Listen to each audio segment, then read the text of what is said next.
Now, I love dogs. Like, I really love dogs. And I also love Pokemon. So I'm here to answer the question that I'm sure is on everyone's lips. Can you beat Pokemon Y with only puppies?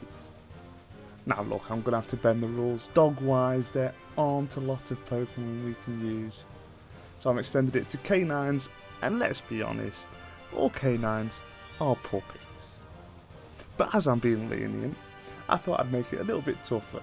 So without further ado, can I beat Pokemon Y as a hardcore Nuzlocke with only puppies? For the full rules, look down in the description, but you all know what the rules are. So let's crack on. We get rudely awakened by a bird that is flown into our room, and as we head out the house, we meet our friends. And I love this game. I think the Kalos region is amazing, but my god, I forgot how annoying these lot are.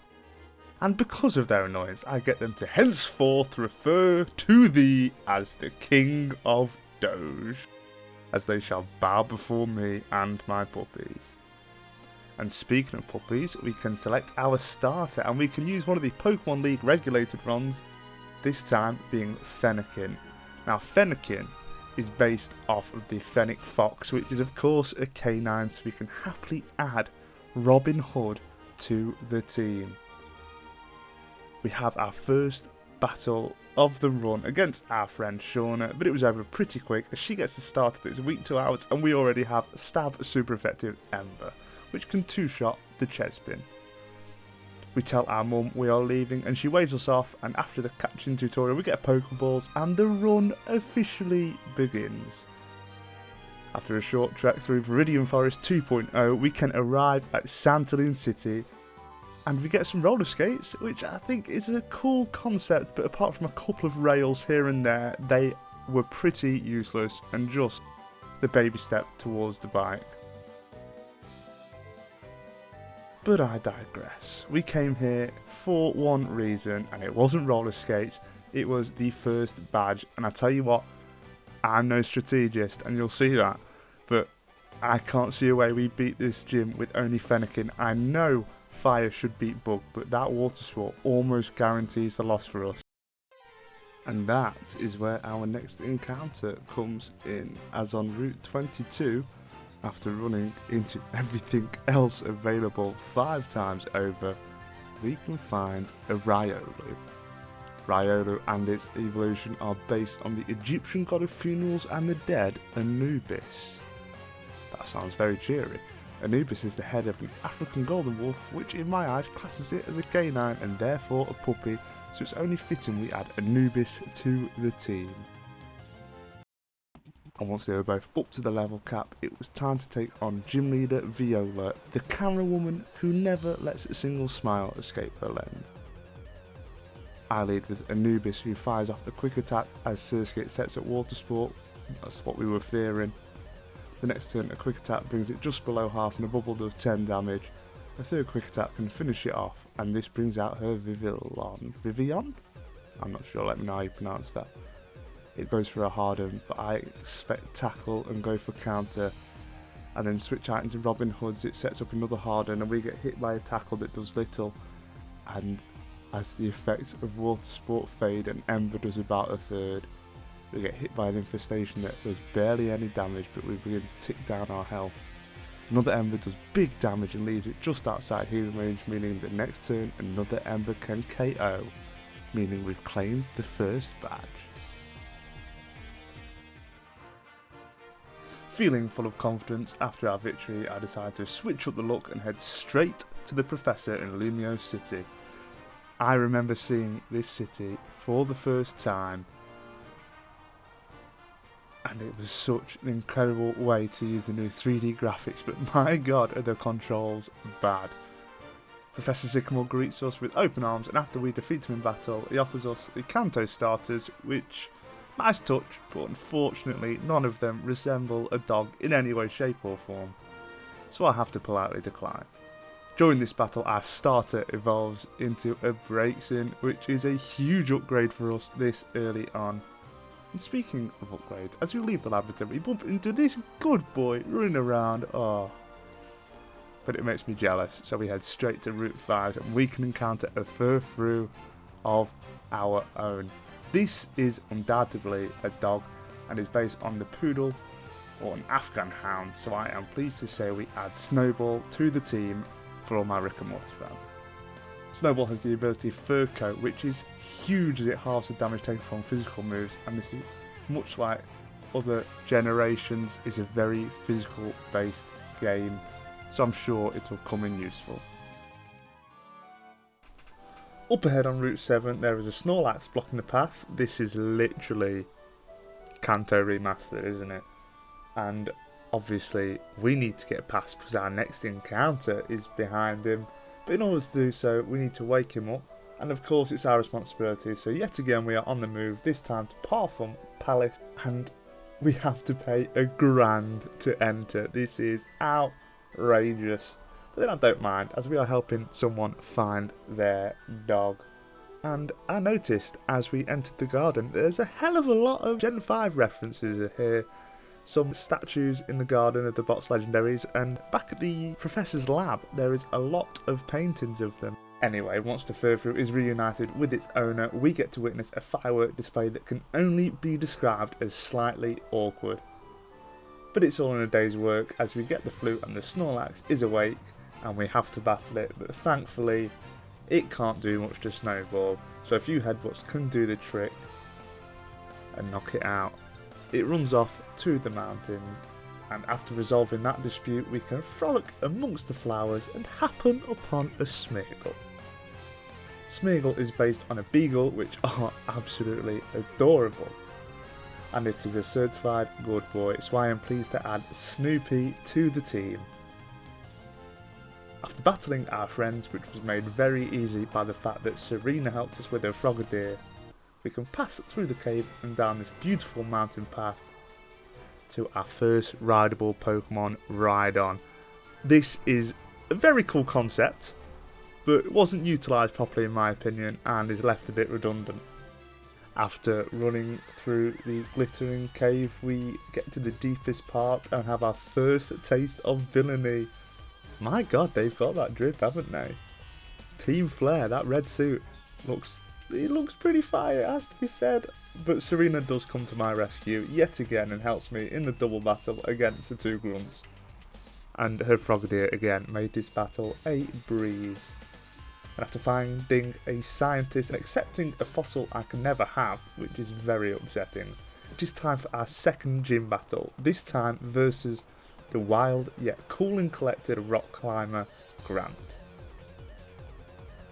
This was fairly straightforward in my mind, as I led with Anubis, who can OHKO the Aurorus with a 4-time stab force palm. Tyrant is out next, and I force palm and it brings it below half and we get hit by a rock tomb. It doesn't do too much, but it does lower our speed, meaning we get outsped and hit by a stomp to just 12 HP. Thankfully, after Oranberry recovery, we can finish it with another force palm, claiming our second badge. Route 10 is where the majority of our potential encounters can come from, but unfortunately we can only catch one, and it happens to be a Snubbull. Snubbull and its evolution are based on the dog breed, the British Bulldog, so I am pleased to add Churchill to the team.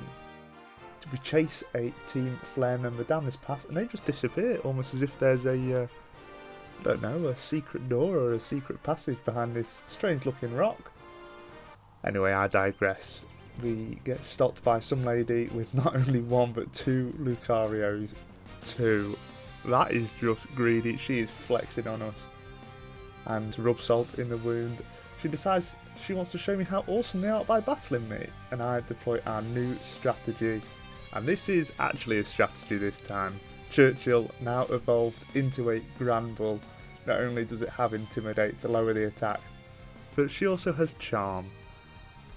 So we get Lucario's attack all the way down to +6 and then Paralyze with a Lick, rendering it useless. We can then switch into our trusty Anubis, a baby Lucario, if you will.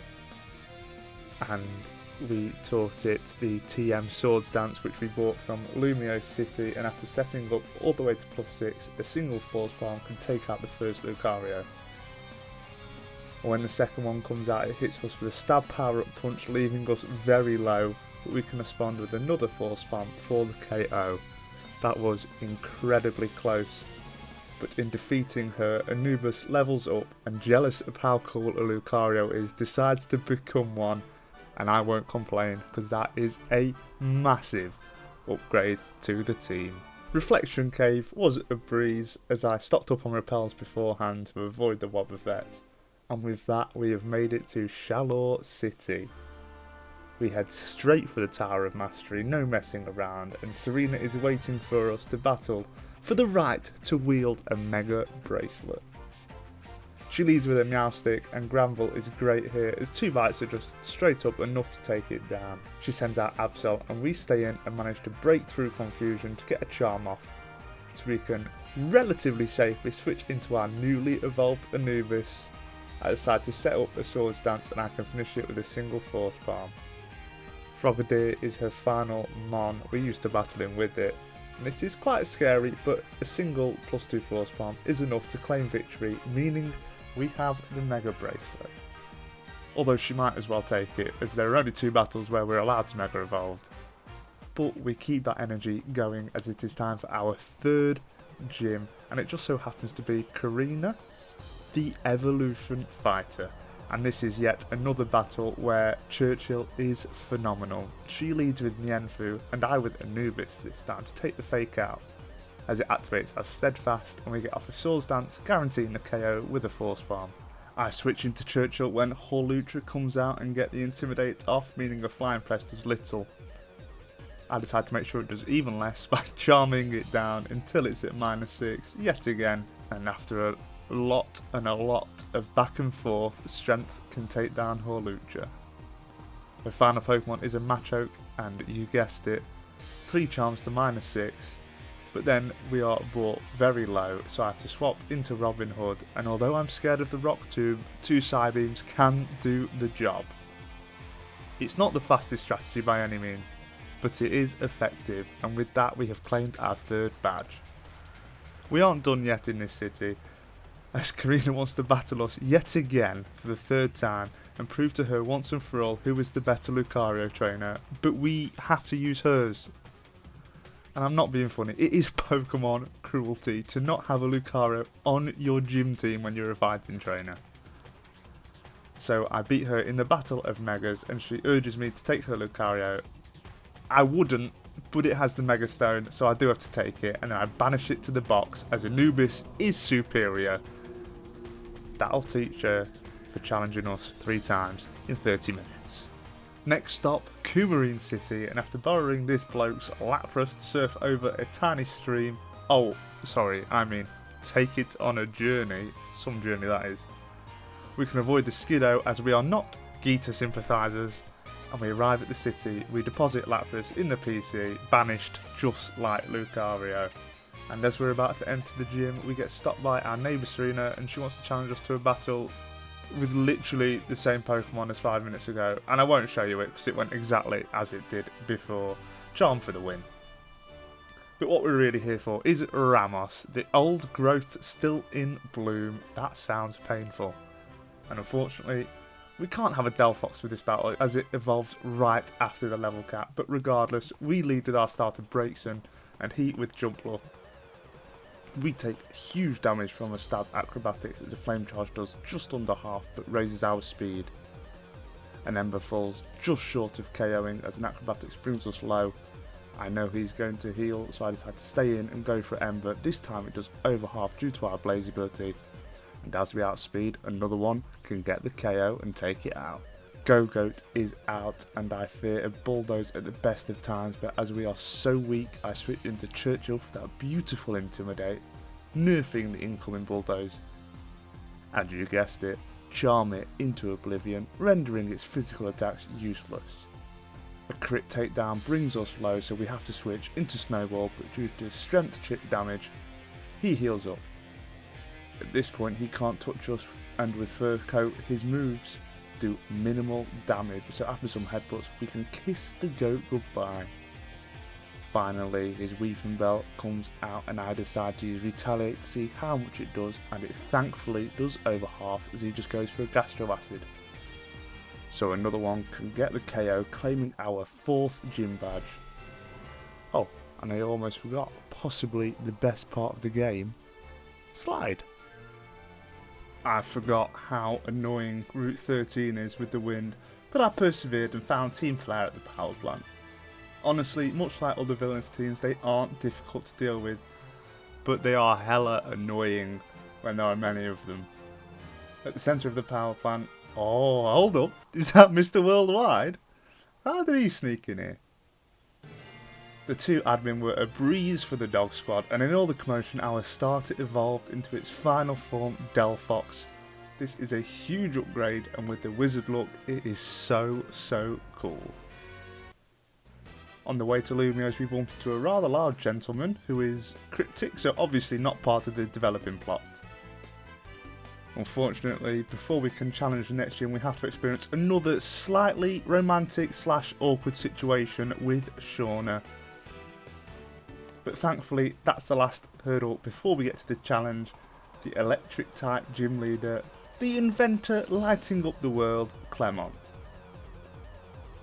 And if you've watched the anime, you know the future is now thanks to science.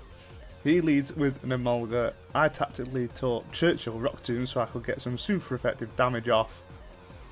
But he outspeeds and Volt switches into Magneton, and a Rock Tomb does literally 1 damage. But again, me with the big brain plays, I taught Churchill the TM for Bulldoze, which I can use to finish it off from almost full health because it's quite effective. Heliolisk is out next and Thunderbolt does massive damage, but the Bulldoze brings it into the red. I think I should stay in. I know that this turn he will heal, but for some reason I switch into Snowball. Headbutt the next turn does about a third but gets the flint. I go for the same again and get yet another flinch. So I'm just free to outspeed and KO the next turn with yet another headbutt. Leaving only his Emolga left, and a crit headbutt does over half as we take a little from a Volt Switch. And just a second headbutt can get the KO, claiming our 5th badge. I didn't realise Furfruit is such a beast. On Route 14 we get stopped by our friends for yet another battle. But this was just like all the others, and Serena was no match for our team, despite her fully evolved starter Greninja, who is an awesome Pokemon, we all know. We decide to go on a haunted house tour with the crew, and I don't think that story is scaring anyone, but I decide to tip him $1,000 as I don't want to hurt his feelings. And whilst training the team, grinding and strategizing, I ran into a shiny Shelmet in the swamp, and this thing is looking cool. But unfortunately, snails are not pups, so Snowball had to see it off.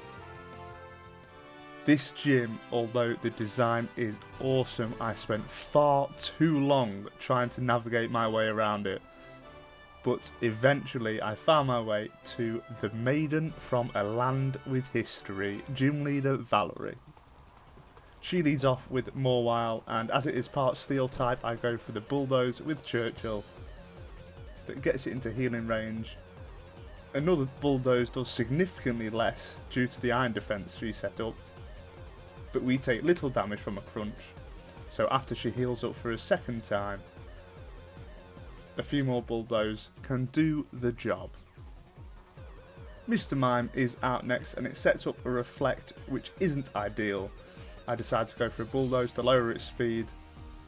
Another takes it below half and a Psychic brings us fairly low. Predicting another Psychic, I switch into Robin Hood who takes it well, and a Flamethrower can finish it off. But a Sylveon is out next and I decide to fire off another, and we get a lucky crit. And Swift doesn't do too much to Delphox, so I am safe to go for a couple more for the KO, claiming our 6th badge. Things are going awfully smooth, and things didn't change at the Pokeball factory as it was a breeze. The only thing of note being that Churchill learned Play Rough, which is going to be huge for us. The double battle with Serena was also easy, and this man offers us wants a gift for saving him, and I choose the nuggets for obvious reasons, and he gives us both anyway. The illusion of choice, eh? I have to mention that the scenery in this game is spot on.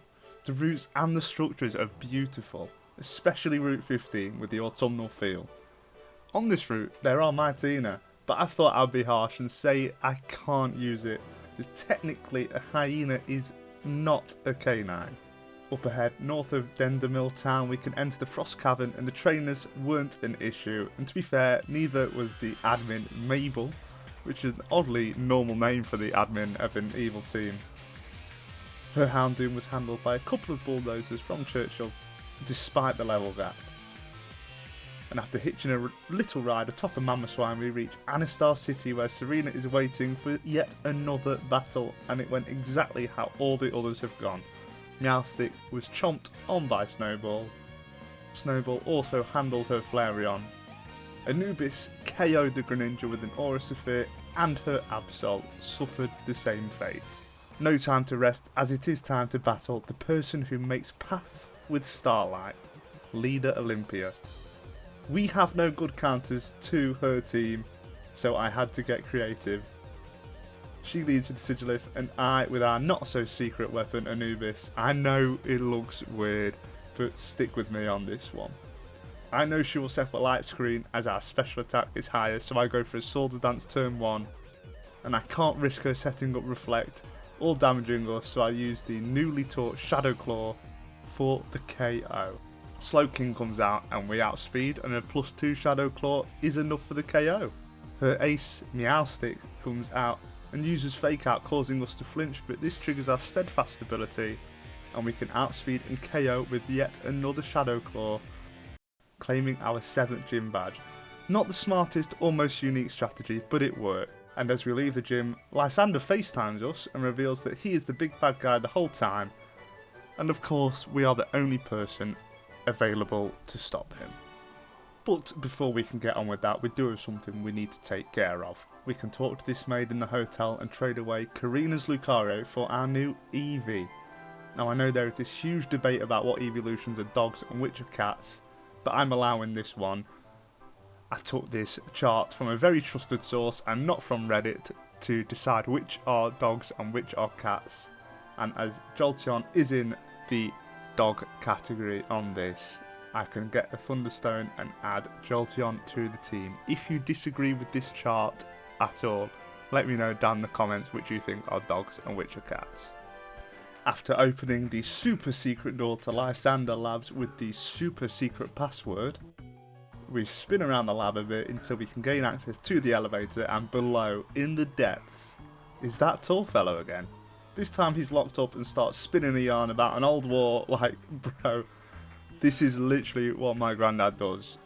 Unfortunately, I can't just get up and walk out and leave the room. Lysander invites us back to his chambers, which, as an 11-year-old, isn't what you want to hear. Alarm bells were ringing. But I am grossly mistaken, as his chambers mean his world-ending weapon launch chamber, which is a lot more enticing. He should have led with that. I defeat Xerosic with the help of Jolteon, and I decide to press the red button again. If you put a red button in front of me, I'm going to press it. But this, unfortunately, is the one that enables the weapon, and after seeing Geosenge Town get destroyed, I know that I need to go there and help. Turns out that obscure rock wall was a secret door this whole time, and within it is the Team Flare secret HQ. And it is time for the second battle with Lysander, and this wasn't interesting. With some safe switching, we were able to defeat his team with ease, despite his team being fully evolved. After running through the corridors, defeating the admins, through the power of friendship, we reach the deepest chamber where the legendary Pokemon sleeps, and there are 3 Mr. Worldwides. This is a dream come true. Unfortunately, he's not here to serenade me, and he stands in my way, so after defeating him and the rest of the admins, the legendary Yveltal comes out of hibernation, and we are forced to capture it, unfortunately. But as I do, my biggest worry in this run, Lysander appears. He leads with a Mien Shout and I with Churchill, and the Intimidate helps us take a high jump kit, but we can OHKO with Play Rough. That's what I'm talking about. That move is incredible. Honchkrow comes out and a Steel Wing does huge damage, but we can respond with a Rock Tomb that leaves it deep in the red, and this is perfect for my plan.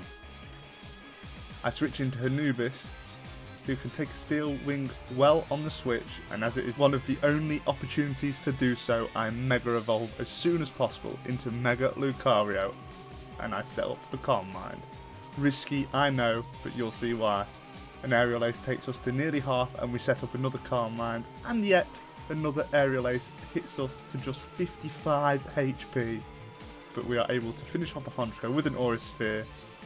We can outspeed and OHKO the Pyroar with another Aura Sphere, and this, the big one, Gyarados. He Mega Evolves, and that is a scary looking Pokemon, but much to his detriment, it gains the Dark type, and an Aura Sphere is enough to one-shot the Fish.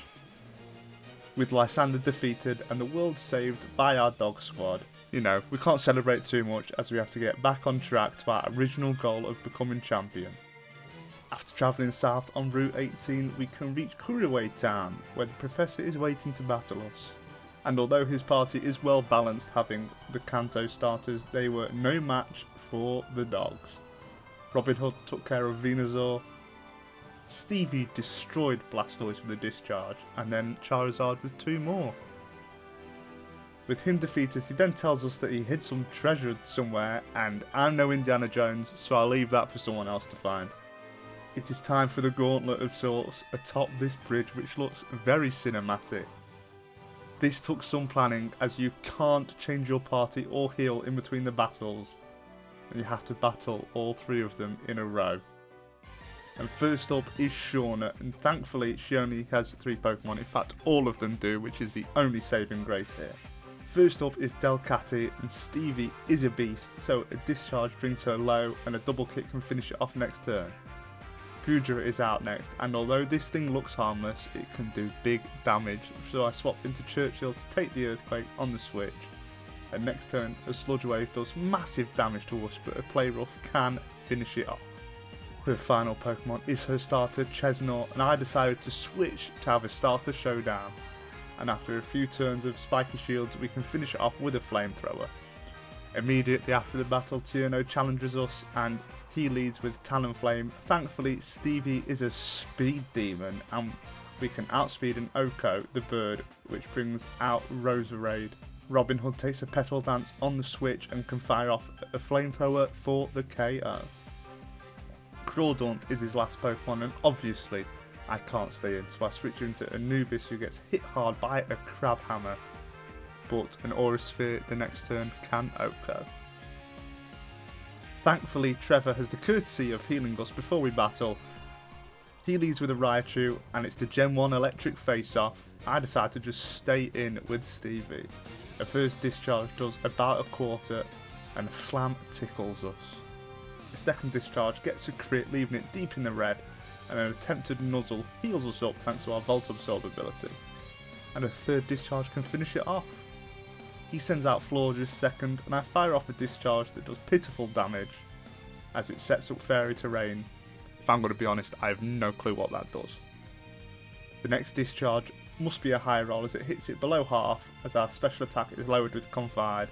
For some reason, I stay in with Stevie and attempt to finish the job with another discharge, as a Moonblast does almost half, but a final discharge can finish it off. Aerodactyl is his final Pokemon, and it would be rude for Stevie to not get all the glory and not get his hat trick, so I go for a discharge, and despite our lowered special attack, it is enough for the OHKO. That didn't go half as bad as I thought it did. Stevie carried us hard, but I'm still glad it's over. After a quick stop to heal in Snowball City, it's off to the forest for our final encounter, Zoroark. Zoroark is based off of a fox, which, as I mentioned before, is a canine, so it's a puppy. Fortunately, I catch it and name it Swiper. I replaced Snoopy, as it's been much of a passenger this journey. It's not as useful when you can't sketch Dark Void. After finding the leader at the end of the forest trail, I tell him politely to do his job. And after doing that stupid puzzle that took my pea brain far too long to figure out, we can battle the final gym leader, tough as an iceberg, hot as a furnace, Wulfric. And I'll be honest, for an 8th gym leader, he is kind of lackluster, especially when you have the Prince of Thieves. I set up the sun turn 1 to stop the hail, and then I can fire off one flamethrower to burn the Abomasnow, a second flamethrower to incinerate the Avalugg, and a third flamethrower to cremate the Cryogonal. And with that, that's the final badge, all 8 of them. There's only one thing left to do, only one place to go. The badge gate is always one of the coolest moments of your adventure, and this one is no exception. This is very aesthetically pleasing, it has to be said. Victory Road, as always, is a long and arduous trek, scattered with some of the toughest trainers and the most difficult to navigate terrain. But thankfully, a nice lady can heal up our Pokemon just before our final rival battle with Serena, our neighbour all the way from Vanville Town. Like all the other battles, she leads with her Meowstic and I lead with Anubis. I go for a punishment that leaves it just shy of the KO, and we avoid the incoming Psychic due to our immunity. By now you've probably figured out that isn't Anubis, it's our Swiper in disguise, and a single Shadow Claw can finish off that cap. Altaria comes out second, and I decide to switch into Churchill, who takes a Dazzling Gleam on the switch, and after a Confide can KO with Play Rough. Greninja comes out third, and an Ice Beam takes us to about half, and another Play Rough can finish off her starter. Flareon is her penultimate Pokemon, and I switch into our starter Robin Hood on the Lava Plume. Psychic can 2-shot after taking huge damage from a bite. Absol is her final Mon, and obviously I can't stay in, so I swap into our trusty Anubis, and an Aura Sphere can KO, proving we are the best trainer of our friend group and that dogs are superior. With that final boost of confidence, we can push our way through the final stretch of Victory Road and emerge at the Pokemon League. Obviously, we can't do much team assembly, so after getting them all up to the level cap, it's time to take on the Elite Four. I decide the best for us to take on first is Wickstrom, the Steel Specialist. Now Steel is a great defensive type, and Steel Pokemon are usually super strong, and his are no slouch. He leads with a Klefki as I lead with Robin Hood. Klefki sets up Entry Hazard as I set up the Sun, boosting our fire type attacks. We can then OHKO with a Stab super effective Sun boosted Flamethrower. Probopass comes out next, and I burn it with a Will-O-Wisp to break Sturdy. A Power Gem brings us just above half, and her Flamethrower isn't enough to KO. Another Power Gem brings us into the red, and I know he will heal, so I stay in and burn again as the sunlight fades. Now is the time, so I do switch into Anubis, who takes Spikes damage and a Power Gem on the switch, but an Aura Sphere in the next turn can take it out. Aegislash is out next, and this is a monster, but I do have a trick up my sleeve. I switch into Churchill, who intimidates and takes the Sacred Sword well, and on the next turn we get brought deep to the red by an Iron Head, and it flinches us.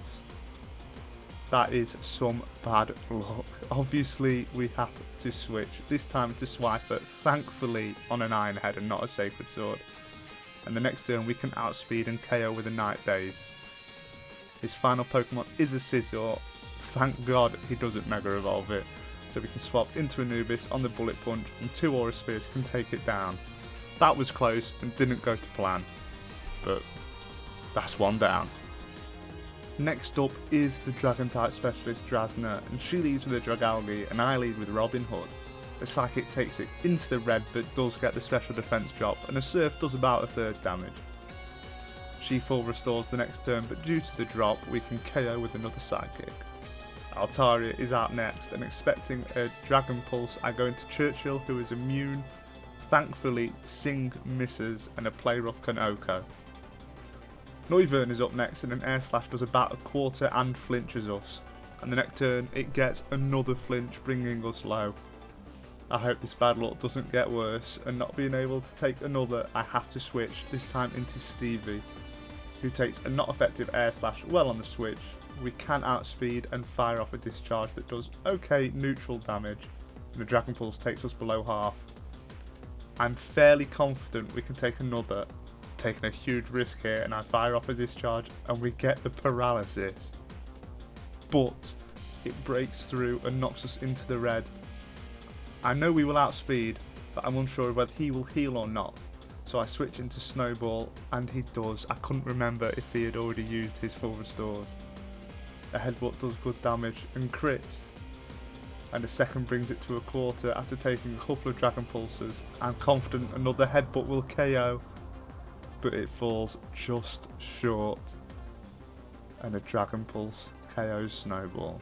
This hurt, as Snowball is not only adorable, but it could have been avoided if I hadn't have switched on the healing turn.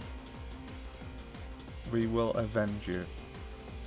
I bring Anubis out, who takes huge damage and gets burnt by a flamethrower, but a Dragon Pulse can finish it off, and her final Pokemon, Druddigon, enters the field. I switch into Churchill to get an Intimidate off, and it goes for a revenge. I switch into Swiper as he is healthy to take an incoming attack, and basically I just switch back and forth until Intimidate brings its attack so low that it can't touch us. I then switch into Robin Hood, who can come in and do a Psychic for huge damage, but a Dragon Tail then switches us out into Swiper, who is weak, but fortunately can outspeed and KO with a Night Daze. That was tough and rough, but we're still going. Losing our defensive Mon was tough, especially with 2 Elite Four left, so I have to be careful, and I tactically chose Seabold to take on next, the Water Specialist. And with the Jolteon, this fight isn't too special. He leads with Clawitzer, and because Jolteon has a base speed of 130 and a base special attack of 110, we are basically going to outspeed and destroy anything water type, and that is what happened. 1 discharge for Clawitzer. Gyarados is next, and that doesn't stand a chance against a 4-time super effective stab discharge. Barbaracle is out next, and although it survives in the red, it misses a Stone Edge. So as he heals up, I decide to go for a Thunder Fang, which will do just enough damage so that a discharge will KO the next 2. Starmie is out last, and rinse and repeat, but this time it KOs in 1. Jolteon is my favourite evolution, and for good reason. They are awesome. The remaining Elite Four member is Malva, and honestly I don't have a solid answer for her, but we have no choice. She leads with Pyro and I with our Egyptian god, and a single Aura Sphere can outspeed and KO the Lion, once again proving dogs are better than cats. As predicted, she sends out Talonflame, so we can switch into Stevie, who takes a Flare Blitz below half on the switch but can respond the next turn with a Discharge for the KO. Torkoal comes in, and this thing is and always has been a beast. I expect an Earthquake, so I switch into Churchill, but the EQ does less than a third. This was a long process with a lot of back and forth, and we bring each other deep into the yellow. I swap into Swiper, who takes an Earthquake below half but can KO the next turn. Her final Mon is Chandelier, and because of Swiper's speed, we can use yet another Night Daze and just outspeed for the Oko. Meaning that the Elite Four is down, and now it is time for the champion. I know Diantha isn't looked upon too fondly, well, until Geeta was introduced, but I'm not sure how I can do this with the Mons at hand, but I have a little plan. Here we are for the final battle. Our whole adventure has come to this point, all the pups we have adopted and raised. Let's not let them down, and let's win this for Snowball. The champion leads with Hawlucha, and I lead with our starter Robin Hood. Unfortunately, we outspeed and we can Oko with Psychic. Tyrantrum is out next, and this has to be one of the coolest mods ever. It is awesome. Thankfully, Will-O-Wisp hits and we can avoid a Stone Edge. The Psychic does humongous damage, leaving it on what must be 1 HP, and we survive the incoming Head Smash on about a quarter, thanks to the burn, and then the recoil damage can finish it off. Goldgeist is up next on the chopping block, and I can't find it in me to sacrifice Robin Hood, so I swapped into Churchill on the incoming Shadow Sneak, and this is where my plan comes into effect. The plan was to get it to -6 attack with charms, but after 2, Churchill gets crit by a Phantom Force and unfortunately gets KO'd. This was some more bad luck and probably avoidable, but hopefully the plan will still work. Anubis comes out and instantly Mega Evolves for the second and last time. I set up not 1, not 2, but 3 Swords Dancers to get to +6 attack, and it is go time. 2 Dragon Pulses for the Gorgeist. Yeah, I forgot to teach it Shadow Claw. Gudra is out next, and a max attack at extreme speed is enough to OHKO the pseudo legendary. Aurorus can go down to a single Aura Saphir, but the reason I set up to +6 is this Mega Guard of War. It's the Mega Fury Bait head to head for the crown. But my plan works as an extreme speed is enough for the KO. I don't care what anyone says, a strategy that works is a good strategy.